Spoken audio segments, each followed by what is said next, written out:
Primero agradecerles que hayan asistido a la convocatoria del Comité Ciudadano de Coyoacán y de todos los blogs que tanto han apoyado al movimiento de resistencia civil. Vamos a presentar, les voy a dar lectura a una carta que estamos dirigiendo a Joaquín López Dóriga y que vamos a entrar a entregársela en un ratito más, pero queremos leérsela para consensuarla con ustedes, para que ver si ustedes están de acuerdo y podamos pasar a entregársela. Señor Joaquín López Dóriga, nosotros entendemos su situación. Ante cada acontecimiento, usted debe expresar oral y gestualmente la línea editorial de sus jefes. Entendemos que usted, ante las pantallas de televisión, está obligado contractualmente a reflejar la opinión de los dueños de la empresa para la cual trabaja. Los comentarios que vierte en sus programas no son producto de su razón, sino del cumplimiento de su contrato que lo obliga a leer en el teleprompter cuanta palabra le pongan, incluso aquellas cuya lectura lo lleve a errores prosódicos, como ya ha sucedido. Sabemos, señor López, que basa sus comentarios en los límites impuestos por su ascendente laboral, quien ejerce sobre usted un mando patronal. Entendemos que el conflicto no es la opinión de Joaquín López Dóriga, porque esa no la conocemos y sobre todo esa es muy respetable. El conflicto es que Televisa opera como empresa al dar las noticias. No es un medio de comunicación, sino un órgano de comunicación social de los intereses económicos de la empresa, y usted, Joaquín, es el pregonero de esa causa empresarial. Mientras la postura de su jefe, Emilio Azcárraga Gallán, sea ocultar la verdad sobre el fraude, encubrir a los delincuentes electorales y encabezar la cargada mediática, usted, señor López, seguirá siendo el principal besamanos del cuestionado, insípido y espurio Calderón. Por ejemplo, una ley de radio y televisión efectiva debiera incluir un artículo que obligue a las empresas de comunicación a colocar en sus noticiarios y programas de opinión editorial una leyenda permanente que diga: los comentarios sobre las noticias aquí vertidos reflejan únicamente la opinión de la empresa. Señor López Dóriga, hace unos días asistimos a hacer estos planteamientos a Radio Fórmula, empresa para la cual desarrolla la misma actividad que en Televisa, es decir, portavoz de los intereses de la familia Azcárraga. Usted dirigió algunos adjetivos hacia nosotros, queremos responderle.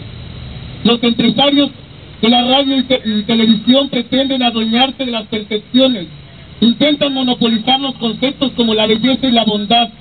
Desde sus púlpitos electrónicos califican resultados electorales o acciones de los políticos.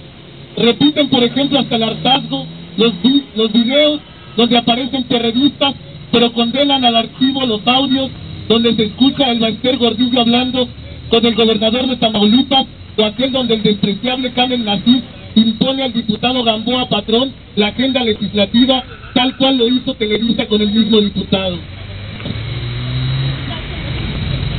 Monopolio de la imagen y del sonido. Secuestradores de la verdad deciden qué producto comercial es bueno o malo a partir de la cantidad de publicidad que les compran. Pero hay algo que no podrán jamás imponer, aunque lo intenten a diario.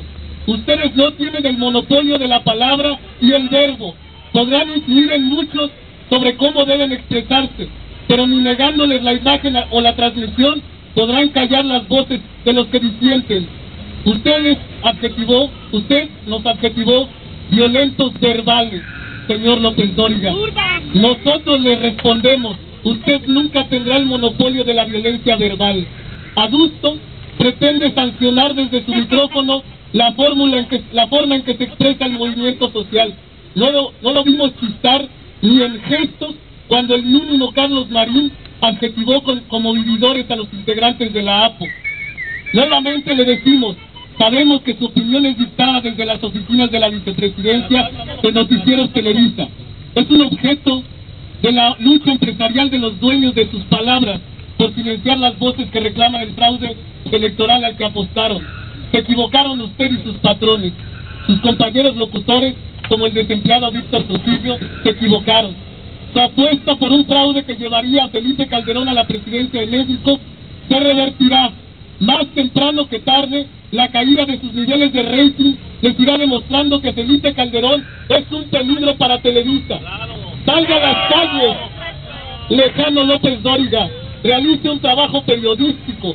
La consigna política no es violencia verbal. Usted es un actor político por excelencia.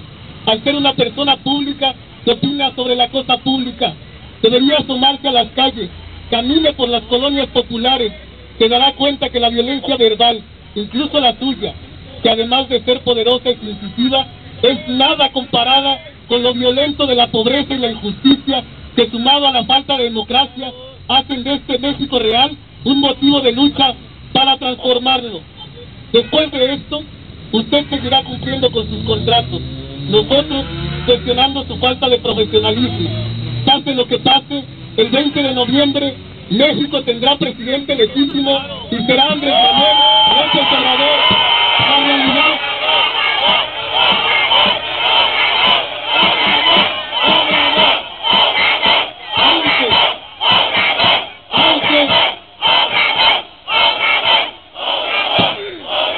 aunque la realidad no sea transmitida en su noticiario.